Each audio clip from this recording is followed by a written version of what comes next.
गया। खुशी खुशी चीज के टुकड़े को लेकर अपने घोंसले के पास जाकर बैठ गया। तभी वहां से सोमी लोमड़ी निकली और उसकी नजर कालू कौवे पर पड़ी। कालू के मुंह में चीज का टुकड़ा देखकर सोमी लोमड़ी के मुंह में पानी आ गया और किसी भी तरह चालाकी से अब वो वह टुकड़ा पाना चाहती थी।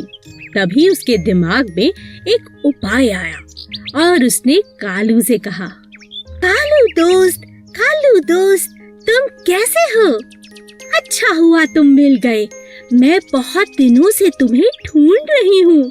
सच, तुम जैसा सुंदर कौवा पूरे जंगल में नहीं है और तुम्हारी सुंदर आवाज सुनने को मेरे कान तरस रहे हैं।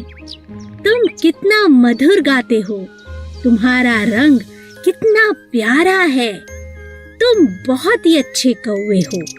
तुम्हारा जैसा कौवा पूरे जंगल में नहीं है। मैंने कभी किसी कौवे को इतना अच्छा गाते हुए नहीं सुना। आज तुम कुछ अच्छा सा गाकर मुझे सुना दो प्लीज। कालू अपनी इतनी तारीफ सुनकर मन ही मन बहुत खुश हो गया। जैसे ही उसने गाने के लिए मुंह को खोला, चीज का टुकड़ा जाकर नीचे गिर गया। सोमी लोमड़ी ने जैसा सोचा था वैसा ही हुआ और वो चीज का टुकड़ा उठाकर भाग खड़ी हुई। बेचारा कालू।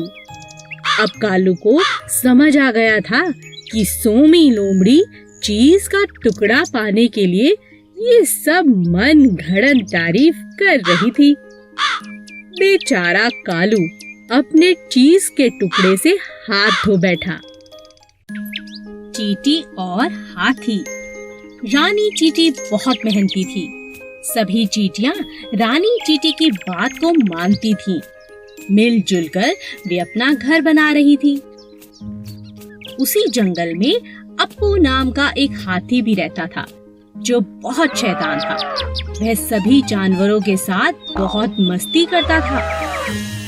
जब चींटियों का घर बनकर तैयार हो गया तब वे अपने लिए खाना जमा करने लगी। तुम लोग इतनी मेहनत क्यों करते हो?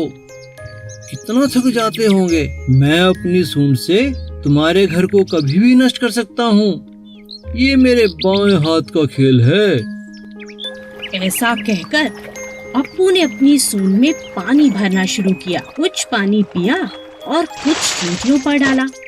रानी चींटी को बहुत बुरा लगा। उसने कहा, हम बहुत दिनों से इतनी मेहनत कर रहे हैं अप्पू, पानी डालकर हमारी मेहनत को बर्बाद मत करो। मैं जो चाहूँ कर सकता हूँ। तुम बहुत घमंडी हो अप्पू।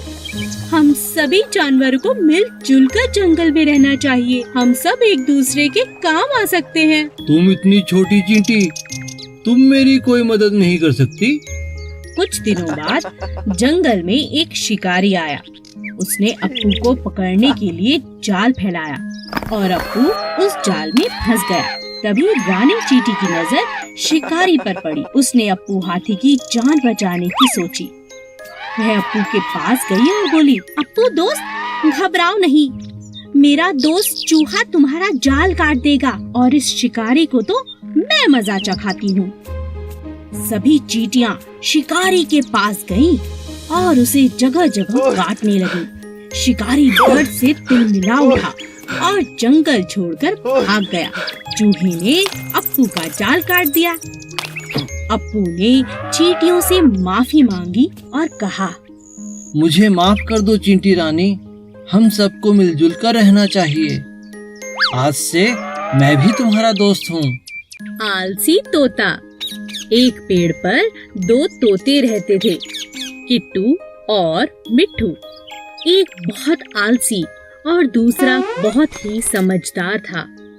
एक दिन समझदार तोते ने देखा कि पेड़ की जड़ से एक बेल निकल गई है जो पेड़ का सहारा लेकर चढ़ती जा रही है। अरे देखो, हमारे पेड़ पर एक बेल ऊपर की तरफ आ रही है।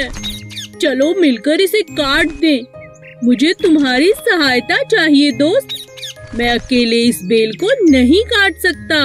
आज तो मैं बहुत थका हुआ हूँ, हम कल काट लेंगे। ठीक है दोस्त, पर हम कल इसे जरूर काट लेंगे। अगले दिन फिर से तोते ने मिट्ठू को आवाज लगाई।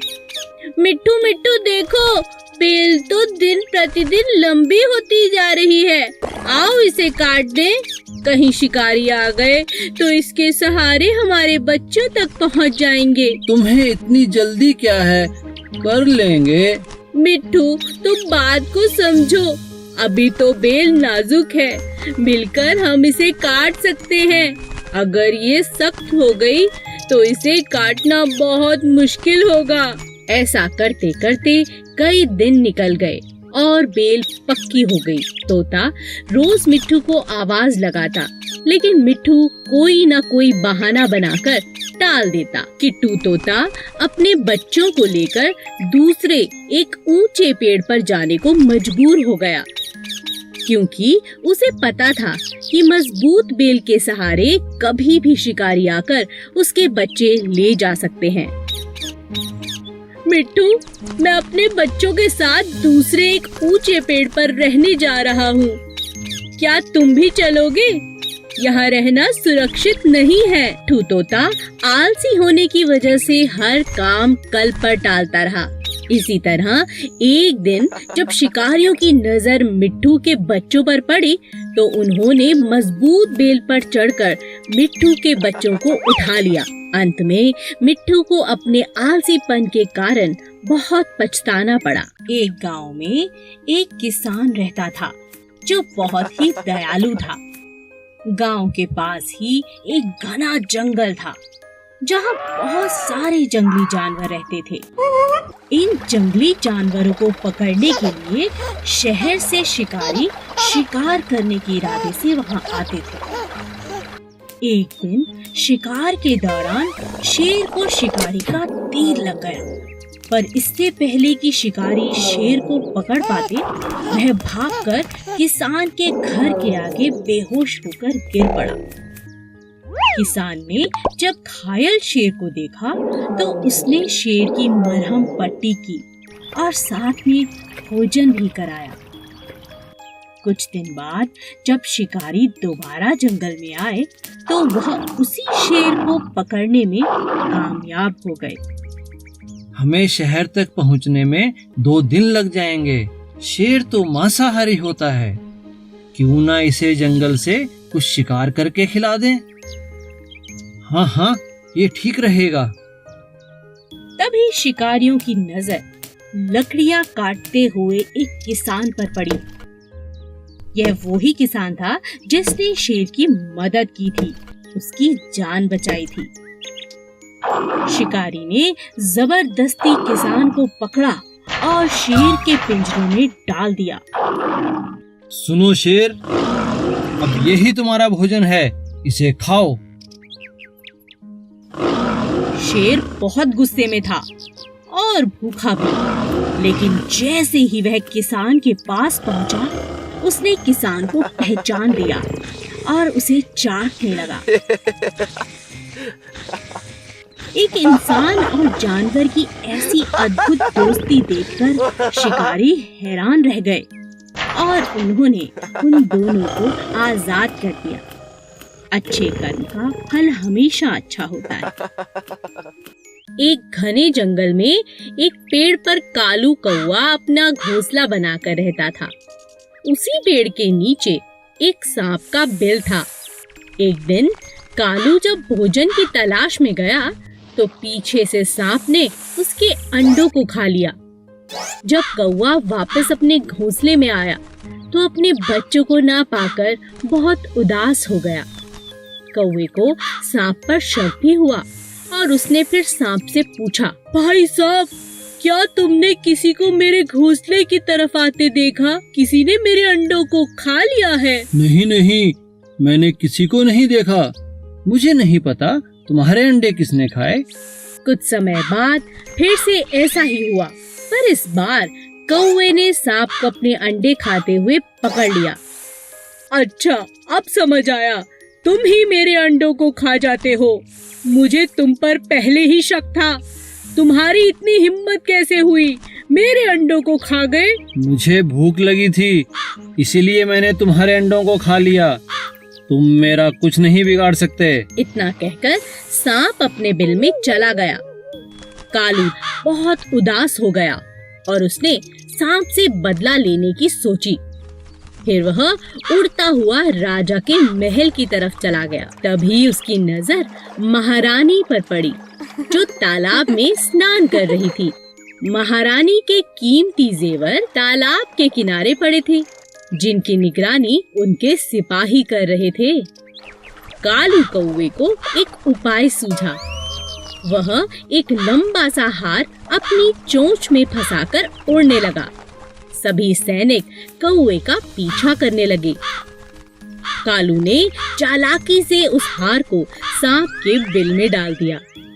जब सैनिकों ने बिल में डंडा मारा, तब बाहर निकला सांप, जिसके गले में महारानी का हार था।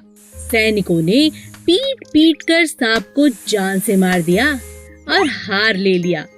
इसी तरह कालू कौवे ने सांप से अपना बदला ले लिया। एक सीधा सादा हाथी और एक चालाक लोमड़ी दोस्त थे। दोनों साथ में घूमा करते थे। एक दिन वो दोनों भोजन की तलाश में जंगल में इधर उधर घूम रहे थे कि रास्ते में उन्हें एक शेर मिला। आओ, मुझे तुम्हारी ही तलाश थी। अब तुम दोनों में से एक मेरा भोजन बनेगा। यह सुनकर हाथी बहुत घबरा गया। उसने लोमड़ी से कहा, तुम शेर से बात करके देखो। ठीक है। शेर भाई, जरा मेरी बात तो सुनो। आपके कान में कुछ कहना है। कहो। शेर भाई, आप तो मेरे भाई हैं। मैं तो आपकी सब बातें मानती हूँ। मुझे खाकर आपका कोई फायदा नहीं। आपका पेट भी नहीं भरेगा। सच कह रही हूँ। इसीलिए एक आपको उपाय बताती हूँ। आपको हाथी को ही खाना पड़ेगा, तभी जाके आपका पेट भरेगा। इतना बड़ा हाथी खाने के बाद 2-4 दिन मजे से आप सो सकते हैं, आराम कर सकते हैं। नहीं तो मुझे खा के कल तक फिर भूख लग जाएगी। पर वो कैसे हो सकता है? मैं तुम दोनों को खाऊंगा। अरे नहीं, आप मेरी बात मानो। आपको बस मेरे साथ मिलकर हाथी को गड्ढे में गिराना होगा। फिर दोनों ने मिलकर हाथी को गड्ढे में गिरा दिया। अब शेर खुश था कि उसका शिकार कब्जे में है।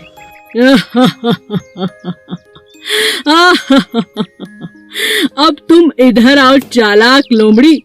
खुद को बहुत चालाक समझती हो। अपने प्रिय दोस्त हाथी को भी मेरे लिए धोखा दे दिया।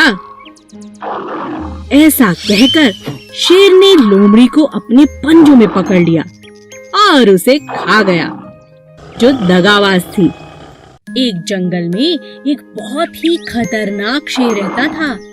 क्योंकि वह जंगल का राजा था, इसीलिए वो कभी भी किसी को भी खा जाता। एक दिन जब राजा अपनी गुफा में आराम कर रहा था, तभी एक छोटे से चूहे की नजर शेर पर पड़ी। अरे वाह, इतना बड़ा शरीर, इतने बड़े बड़े पंजे, इनके तो दांत भी बहुत नुकीले लग रहे हैं।